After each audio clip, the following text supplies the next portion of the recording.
Hello and welcome to this very special interview on Moneycontrol. We're in conversation with Dr. Sridhar Ramaswamy, the CEO of Snowflake, a cloud-based provider of data storage, processing, and analytical services. Thank you very much, Sridhar, for talking to Moneycontrol, and welcome to India, welcome to Bangalore. I want to start by asking you, you took charge as CEO in February this year? That's right. It's going to be a year in just 2 months, Yep. but how has it been for you the first year? Has it been a trial by fire? Because there were a lot of skeptics, Yep. there were some believers, but how's it been so far? First of all, thank you for having me. Always excited and humbled to be back at Bangalore. As I was telling you, I grew up in Bangalore, did my high school here. And it's just amazing to see all the progress the city and the country has made. So first of all, super excited to be here. Absolutely. I think Snowflake went through a trial by fire this year, as did I. But I think we are much stronger for it. Snowflake, was a company that built an amazing product that was years ahead of its time, and they did it 8 years ago. And all successful companies, then start to believe that everything they do will be successful. They forget that you have to, keep earning that success. But companies are also very resilient. My goal this year was to make sure that we got on a much faster cadence of just product delivery. As you know, in the world of AI, things are changing so rapidly. Nobody would have predicted that in December this year, we would be at this point if you had made the prediction in January. Remember in January, there were so many different new model companies, Mistral and Reka and others, and it looked like it was going to be a very different kind of ecosystem than the one that we are in. Things don't like the company stepped up, when it comes to product delivery. And when it also comes to things like how do we take new products to market. Taking new products to market is a special skill because you're trying to truly create something new that others have not created, that you don't know how to sell. You have to figure out how you're going to create value for your customers. So I invested a lot in go-to-market teams, in how do we get product managers and engineers and marketers and salespeople to work together. But in life, you have to grind away, and then you get breakthroughs. And Q3 for us was that, where we showed not only strength in our core business, but also progress in new areas like data engineering, like AI. And so there is both, and obviously the stock market reacted in a positive way. But more importantly, I think there is just a confidence in me, confidence in the team that they can shape this future. And I try to be at a place where I am neither a little too cocky, too confident about driving outcomes, nor too timid. And it's very hard to be at that right balance of striving and confidence. But that's the place where maximum progress gets made. And so we will continue to adjust. But I feel very good about where we are coming up on basically the end of my first year as CEO of this company. Right. In fact, if we have to use your recent Q3 performance, I think your shares rose 32% after your results, which was actually the best day for Snowflake since it went public in 2020. Does that sort of put you in a good place? Is that validation from the stock market? Um, I would put it slightly differently. I think Snowflake feeling confident that it can be pretty much at close to 30% growth year on year, and the stock market believing that we can continue to sustain high growth rates. I would say that's the positive news that came out of Q3. You do the numbers. If you are, if you're growing at 40% year on year, you're doubling every 2 years. It's 1.4 times 1.4 is close to 2. And even 1.3 times 1.3 is nothing to sneeze at, because in less than 3 years, in 2.5 years, again, you're doubling. But think about it. You're taking a business that's $3.5 billion, and you're saying you're going to double that every 2 years, sort of years. Right. Personally, you've transitioned from founder mode to manager mode. Yep. Do you miss being a founder? No. I've thought a lot about this. So I ran a team with over 10,000 people at Google, running a business that was over $100 billion. And then I decided to do a startup with two other Neva. friends, Neva, which was a search engine, and it was very much like a reset, a back to basics. But as I was doing Neva, I loved doing Neva. It was a passion project of mine. But on the other hand, I also realized that there were many things that I was good at setting strategy, at building teams, at working across complicated issues like regulation, like a new product, like what are the right companies to be acquired, corp dev. Um, I felt that a small company like Neva didn't necessarily use all of the things that I had learned, and so I feel much more home at Snowflake. That doesn't mean that the inner hacker in me or the inner developer in me is going to disappear. I love trying new products. I get joy out of trying new products, both ones that Snowflake build and ones that other build. And I think being like that also aligns the company. I tell our team, it's like our job is to create great products. And that means that every person in the company understands it, certainly the product and engineering and the salespeople. And so there is now like this new, basically expectation that I have set that every product manager is going to try every product that comes out of their team, is going to put themselves in the shoes of their customers. Overall, I feel very good about this job. This is very much in my comfort zone. And then there are like times of very large change. You want people that can feel where technology is going, that have that intuition for what to drive. There are an endless number of examples. Intel, for example, where Pat Gelsinger recently resigned, of companies being led by people that didn't have that instinctive understanding of technology, being led astray. So I think it's actually a benefit for Snowflake that a technologist is at the helm. Obviously, we have a wonderful team of great product managers, of great engineers. And so it is very much a collaborative process. But at the end of the day, I think the tone for the company is also set by the leader. So in that sense, I feel it's also a pretty good match for what I bring to the table. Right. Sridhar, depending on who you talk to these days, they have very extreme views on software as a service broadly. Yep. People who feel that it's going to be RIP SaaS because it's going to be disrupted by AI. That many SaaS models that have developed in the last decade, and India has turned out to be the SaaS capital. You've had so many SaaS unicorns come out from India. What happens to them in an era of AI? Because we have seen examples of some companies which have done away with their SaaS provider. They're leveraging AI. How do you see the SaaS space getting reshaped? It's a good question. I mean, I think first it's important to understand that there was a bit of irrational exuberance about SaaS companies during the In pandemic terms of in evaluation terms of multiples? valuations and stuff like that. The logic was that these were subscription companies; they could make very predictable revenue. Remember, if you sign a bunch of contracts that people have agreed to pay you money for subscriptions, regardless of whether they use the product or not, um, and all you were doing quarter on quarter was just recognizing money that they were obligated to give you. You didn't have to do any work. Recurring there. It's just recurring revenue. It was supposed to be very predictable. And they got overvalued at a time when your interest rates were very, very low. Because these were the only companies that were generating, revenue and margin and profit and stuff like that. So I think part one is really like a resetting of that expectation, because as things like interest rates go up, the basically the cost of capital effectively is going up, and these companies have a higher bar to prove, and that's part of the reason why the valuations came down. Now you're asking a very different question about will the model itself be under threat in Yeah. the world of AI. Um, I think there is a chance for disruption.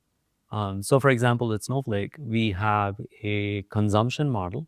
We still sign contracts with people, but we can recognize revenue only when people use our product.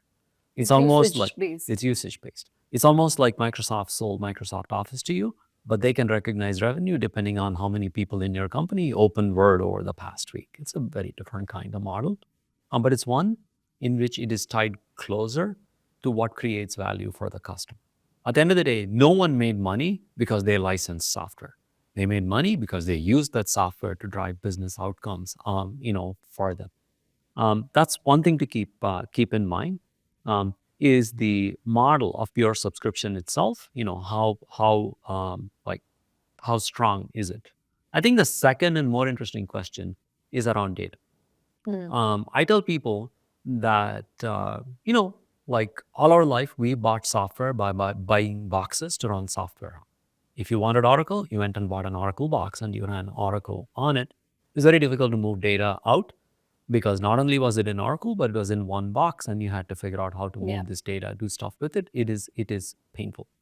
In the world of SaaS, though, these services ran on the cloud, which was nice, but they were still virtual boxes. Okay, if you used some product, it doesn't matter, Salesforce, something else, the data went into that virtual box, and you couldn't. It's hard to take down. Um, but what we are seeing, for example, is increasingly a lot of Snowflake's customers basically sync data from all of these applications into Snowflake to get a global view. For example, at Snowflake, I want to know what my sales team is doing. All of that information is sitting in Salesforce. But I also want to know how my customers are doing and how much are they consuming, what feature are they using. That information sits in Snowflake itself. It's the behavior of the system. Um, but then I will want, as a manager, I'll also want to know information about these people. Let's say their compensation from Workday. So normally these are just in like three silos. It's very hard to put them together. This is where it kind of comes together This is where to you run you you bring analytics. this together. So it can be for analytics, and this is the real threat. Um, what AI is going to do is it's going to make analytics a lot easier to do because it's easier to compose queries. It's easier for business users to get answers that go across ERP, that go across CRM, and so on. But I think AI can also help create new applications that bring together data. Right now, it is next to impossible for your company, let's say, to write an application that shows information from Salesforce and from Workday in the same screen and lets you update it. The SaaS model makes that very hard, and so I think that is the threat, where as data goes into basically open things like open data lakes, open data estates. I think people are going to be coming up with new kinds of applications powered by AI that they would not have thought about before. Hmm. Um, and it's potentially the combination of like these AI-driven application and a consumption model that can turn out to be a larger, kind of threat for the SaaS model as a whole. But people are not sitting still.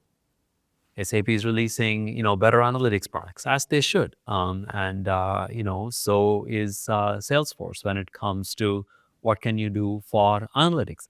I think it makes everybody understand that there is a lot of disruption and innovation that is coming, and sometimes it also comes down to things like innovator's dilemma, where if you make a pile of money on subscriptions, and you see that the world is headed to a world of consumption and like little applications being built on the fly, how do you make the transition from what is a very, very profitable way to make money to one that's potentially a whole lot lower? That's the kind of situation that drives disruption and innovation. And since you took charge, I think you've sort of completely revamped the product offerings. You've infused AI. You recently unveiled Arctic. Did you think that this had to be done with a sense of urgency? How did you go about doing it? What kind of mindset shift did it require internally? Look, I will tell you that all great companies are driven by a sense of urgency, are led by people that will basically tell you, I don't understand why this wasn't done yesterday. I worked a lot with people like Larry Page. They're just famously impatient. To me, that is an essential ingredient A for any marker of a cultural fit. successful. 100%. 100%. Whenever you like, I've only interacted briefly with people like Mark Zuckerberg, or even the Reliance folks. The thing that always comes through is there is a sense of impatience about seizing opportunity. And it's one of these things where it drives me. I'm a very motivated person. I tell people, hey, listen, I work because I like work. I like what I do. I work every day. And Yeah, I'm not always proud of it, but I've never taken any time off between my jobs. It's pretty much finish on Friday, start on Monday. Um, but that's me. I feel fortunate that I work in a role where I'm able to have such large impact. As you know, just in the build event that we did today, we had close to 1,500 people, young, motivated, energized people that want to hear about what Snowflake is doing. I cannot think of like a more privileged place to be. So absolutely, I bring that mentality to Snowflake, and I drive myself. I drive my team relentlessly hard. Um, and to be honest, this is not to take away from things like family. Absolutely, it comes first. Your sanity comes first. But I don't see these as either ors. This is like you can be sane, you can look after your family, and and work hard. And absolutely, we put a lot of pressure on ourselves to do great things in AI and to create great products. But I put just as much pressure on my team to use AI tools. There are a set of people that'll basically be like, I just want to work like 6, 7 hours, take a long lunch break, and not have to be so driven and so motivated. I have nothing against them. I'm not sure Snowflake's the right fit for them. Right. Circling back, Sridhar, I also wanted to understand the big questions when it comes to integrating AI into enterprises is around reliability, cost, security. CFOs also asking if they're spending too much too soon. How do you sort of deal with that? What would your answers be? So, I mean, first of all, as we're a platform, meaning Yeah. people build applications on top of us, we try very hard to make sure that the products that we build are easy to use. We try very hard to make sure that they are efficient. You don't have to spend a lot of money. We also place a lot of emphasis on trustworthiness, um, which is sort of a big word, or just saying, this AI application should do what it says it does.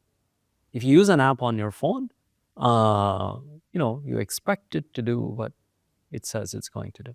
If you use a Swiggy app, you're like, my food better show up. Um, and so I think like AI, unfortunately, has gone down this path a little bit of like, look, we're so amazing. Aren't you happy? But that's not exactly a recipe for deploying into an enterprise. You sort of have to go back to basics of what does it mean for this application to be right? What does it mean for it to be wrong? And how often is it right versus wrong? People make mistakes. But we all have, especially software engineers, better have an intimate understanding of what is right versus what is wrong. Progress gets made when you measure these things and you assure yourself that it is beyond the threshold that you have set for yourself. It's important that people that are building AI applications think about this the same way.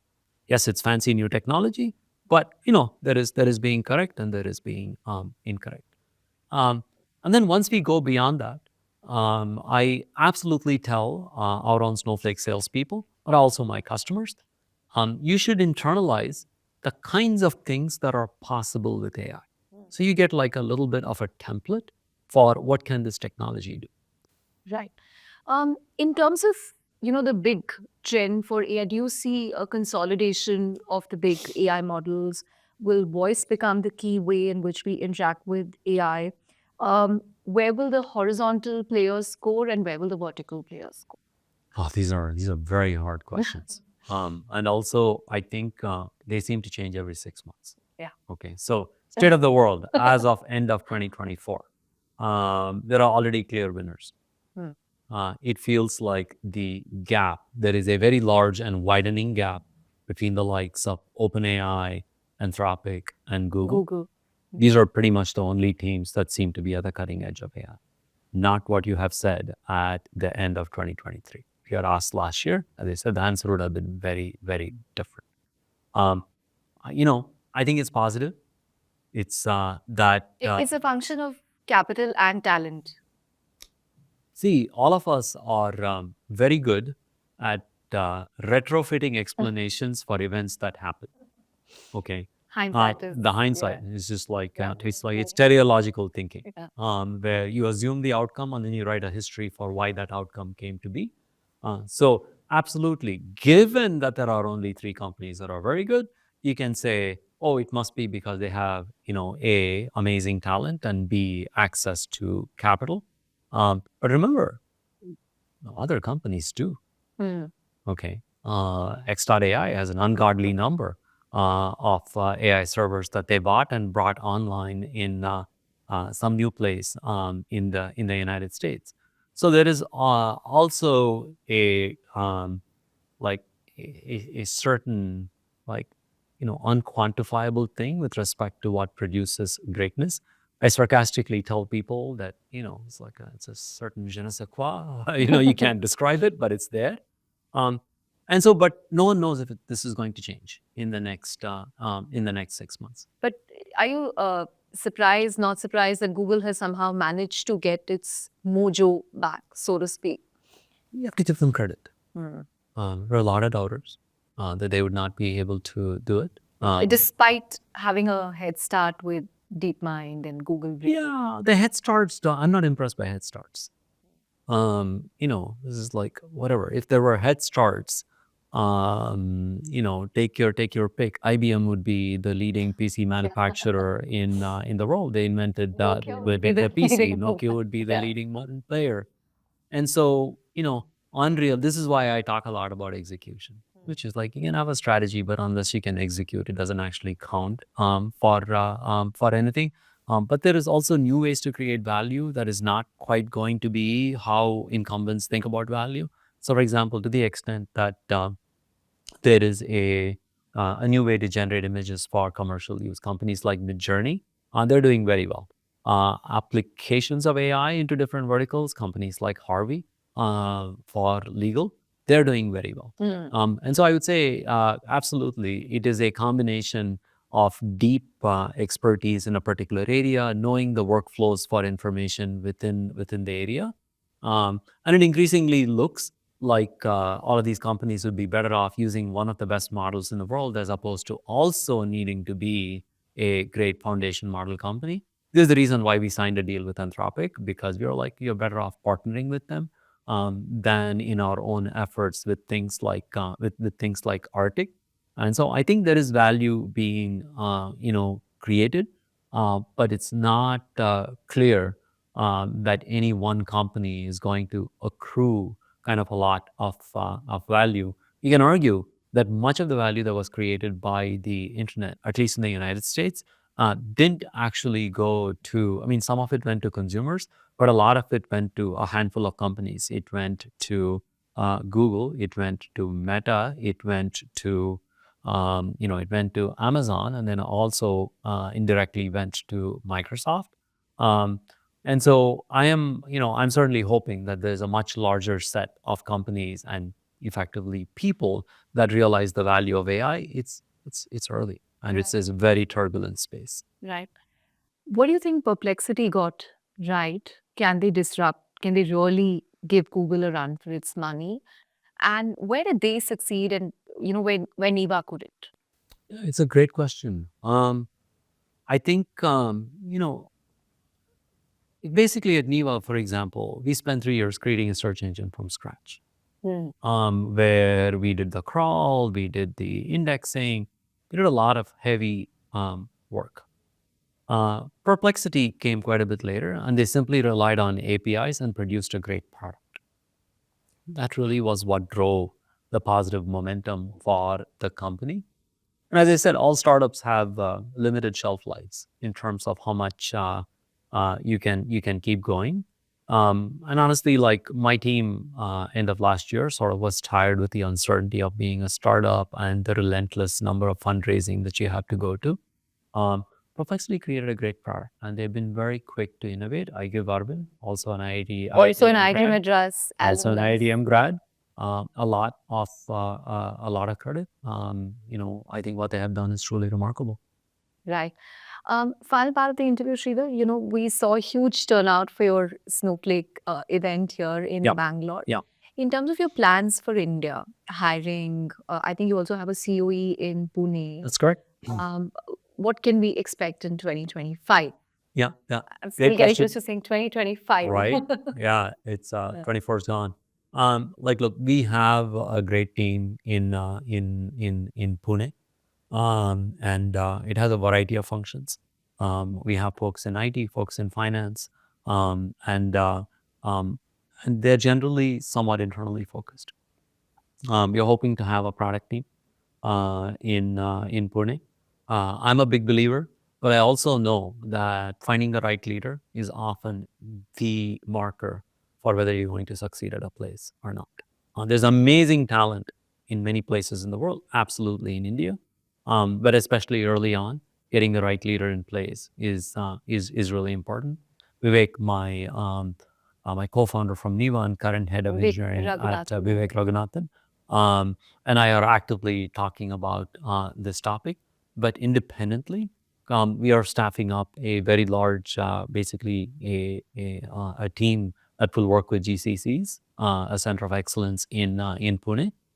This will have a lot of our solution architects, for example, the technical people that make Snowflake come alive for our customers. Um, and you know this, but increasingly, more and more companies are setting up GCCs in Oh, India. India has become a huge GCC magnet in the last Um, few. it's sometimes it is, it is like abbreviations don't convey the spirit of what is going on. Or what is really going on is that many companies are effectively setting up very large technology centers in India. But the interesting thing about these technology centers is that they drive business. This is no longer back office work. This is no longer boring work. This is the heart of banks, of other kinds of financial institutions. So these are very important segments being set up in India, and that's the opportunity we see as well. The most progressive account executives and solutions architects on my team in New York now are traveling to India because they realize increasingly that their customer is in India and the decision maker is in India. Oh, wow. They're not sitting It's in New not, York, they're not sitting in no the longer US. sitting in New York. Mm. These are ambitious, qualified, amazing folks that are responsible for entire subsystems, the software, and increasingly the processes that drive business. Used to be that software was like a little thing that you used on the side, but software now for a bank or a financial institution is its business. And so we are headed into a very different world, and Snowflake will absolutely be leaning in. And it is crazy to look at the kind of crowd that showed up today for, as I said, 1,400 young, energetic, motivated people. You should expect us to invest a lot more in India, and hopefully, I'll be back soon to talk to you about it. Great. Lastly, I believe you got the Distinguished Alumnus Award when you were at IIT Madras. And, I mean, Arvind is from IIT, Sridhar Bimbu is from IIT M. But, do you still have close ties with IIT Madras? Do you work with them? Because they've been doing some really interesting work with the IIT Madras Research Park and, the way they've backed up deep tech startups in the country. I'm not. I don't work closely with them. Definitely, my wife and I ran a foundation, and we contribute to things like student scholarships in IIT Madras. I obviously have a lot of friends that from IIT Madras. It's one of those those are connections that will never go away in your life. I'm very excited for what the institution has done and will do, and being able to do more meaningful things with them is certainly among my wish list of things to do. But I'm also a big believer in doing just like one or two things, but giving all of my energy into it. And as far as my personal life is concerned, 2024 has been the year of Snowflake, where all of my energy and time Yeah. has gone into it. But look, I somebody like me would not be, I simply could not have gotten to this spot without the education, without the selfless sacrifice that many of those professors who could have chosen to live in any place in the United States, teaching at any university, they chose to teach us. And I'm very grateful for what they did. Certainly, many of us would be nothing without what we got at IIT Madras, or where I went to school at Brown University, and even in Bangalore. I You'll find this super funny. My high school was Hombegowda Balakara Praudashale. It was a Kannada medium high school, but there was this amazing math teacher that I had whose name was Indra, who encouraged me to learn more, to study more. And she would give me books to do in the summer so that I could get better at math. I'm very cognizant of how much this country has contributed to the prosperity, like certainly in my life. On that note, Sridhar, thank you very much for talking to Money Control. And here's wishing you and Snowflake the best for 2025. Happy 2025. Looking forward to chatting with you again soon.